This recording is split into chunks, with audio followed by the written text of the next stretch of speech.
कहानी की शुरुआत में हमें दिखाया जाता है कि मीन और चश्मे वाले के बीच में घमासान लड़ाई शुरू हो चुकी होती है। मीन उसे बहुत जोरदार पंच मारता है जिसकी वजह से वो पीछे जाके गिर जाता है। मीन फिर उससे माना से बने हैंड से अटैक करता है लेकिन वो उसे डॉच कर लेता है और वहां से भागते हुए अपने मन में सोचता है कि मैं इससे बच नहीं सकता, यह मुझसे बहुत ज़्यादा ताकतवर है, मुझे यहाँ से भागना होगा। तभी वो देखता है कि उसका एक साथी सीधा जाके दीवार से टकरा जाता है। तभी हमें दिखाया जाता है कि मीन उसके पीछे अचानक से आ जाता है, उसे जोरदार पंच मारता है जिसकी वजह से वो सीधा जाके दीवार से टकरा जाता है। फिर मीन उसके पास आता है और उससे बोलता है, अब मेरी बात ध्यान से सुनो, मैं तुमसे कुछ सवाल पूछना चाहता हूँ। यहाँ पर सिर्फ तुम ही एक जिंदा हो, बाकी यहाँ पे सारे लोग मर चुके हैं, इसलिए मेरे सवालों का अच्छे से जवाब देना। और उसके पास बैठ कर बोलता है, क्या तुम मेरी ये बात सुन भी रहे हो कि मैं क्या बोल रहा हूँ? और उसका मुंह जोर से पकड़ते हुए बोलता है कि अगर तुमने मेरे सवालों को जवाब नहीं दिया तो मैं तुम्हें मार डालूंगा। मुझे बताओ कि तुम्हें ये ड्रग्स कहाँ से मिलते हैं? वो ये सब देख के डर के मारे कांपने लग जाता है और फिर बोलता है कि तुम जानकर भी क्या कर लोगे। यहाँ पर हमेशा कमज़ोरों को दबाया जाता है और ताकतवर हमेशा सर उठा के जीते हैं। कमज़ोरों को हमेशा मार दिया जाता है और ताकतवर हमेशा बच जाते हैं। ये ड्रग्स कमज़ोरों के लिए वो एक वरदान की तरह है जो उन्हें ताकतवर बनाता है और उन्हें ताकतवर लोगों से लड़ने में मदद करता है। मीन उसका गर्दन पकड़ लेता है और उससे डरावनी आवाज़ में बोलता है, इसका मतलब यह है कि मैं तुमसे ज़्यादा ताकतवर हूँ और तुम मुझसे कमज़ोर हो, मैं तुम्हें जब चाहूँ मार सकता हूँ।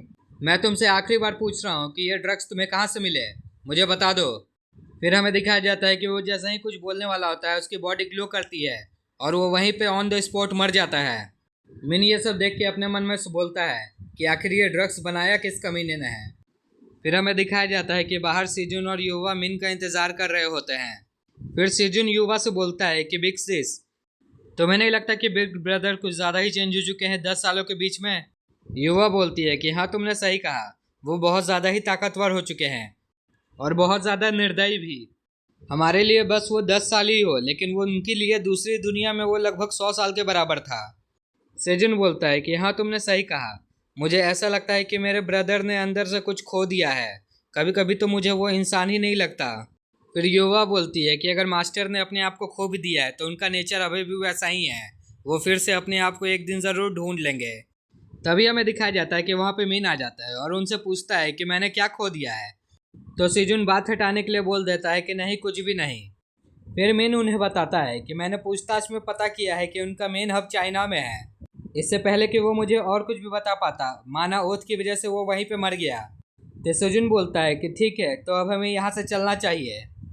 जाते वक्त सिजुन मीन से पूछता है कि हमें इस बच्चे के साथ क्या करना चाहिए।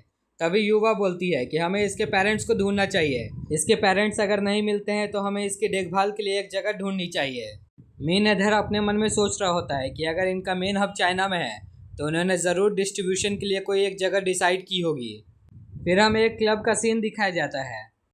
हमें दिखाया जाता है कि ये लाल बालों वाला आदमी अपने साथी से पूछता है कि उस फैक्ट्री में अभी क्या हुआ है। तभी ये बंदा उसे बताता है कि उस फैक्ट्री को HMCS के लोगों ने घेर कर उस पर रेड मारी थी और बहुत सारे लोग उसमें मारे गए हैं। तभी लाल वाला बंदा बोलता है कि यह तो बहुत बुरा हुआ, मैं यहाँ से कल निकलने की तैयारी कर रहा था। तभी उसका फ़ोन बज जाता है और वो डर के मारे काँप जाता है। फिर वो फ़ोन उठाता है और हेलो बोलता है। फिर उधर से बोलता है कि मैंने सुना है कि कोरिया में कुछ हुआ है। लाल बालों वाला बंदा फिर उसे सारी बात बता देता है। तो इधर से ये बोलता है कि मैं जानता हूँ, मैंने ही उन्हें ये खबर दी थी। तो लाल बालों वाला आदमी बोलता है कि क्या मतलब है आपका? तब उधर से वो बोलता है कि मैंने ड्रग्स के बारे में इंफॉर्मेशन लीक करने के लिए सब किया था ताकि लोग ड्रग्स के बारे में जाने। तो लाल बालों वाला आदमी बोलता है कि ऐसे तो सर वो हमें जल्दी ही पकड़ लेंगे। तब ये आदमी बोलता है कि तुम्हें घबराने की ज़रूरत नहीं है, किसी के भी पर्सनल डिटेल लीक नहीं की गई है और कोरिया में जितने भी काबिल हंटर थे वो 10 साल पहले ही मर चुके हैं, तो तुम्हें चिंता करने की कोई ज़रूरत नहीं है। तो दोस्तों, आज की कहानी यही ख़त्म होती है। Thank you.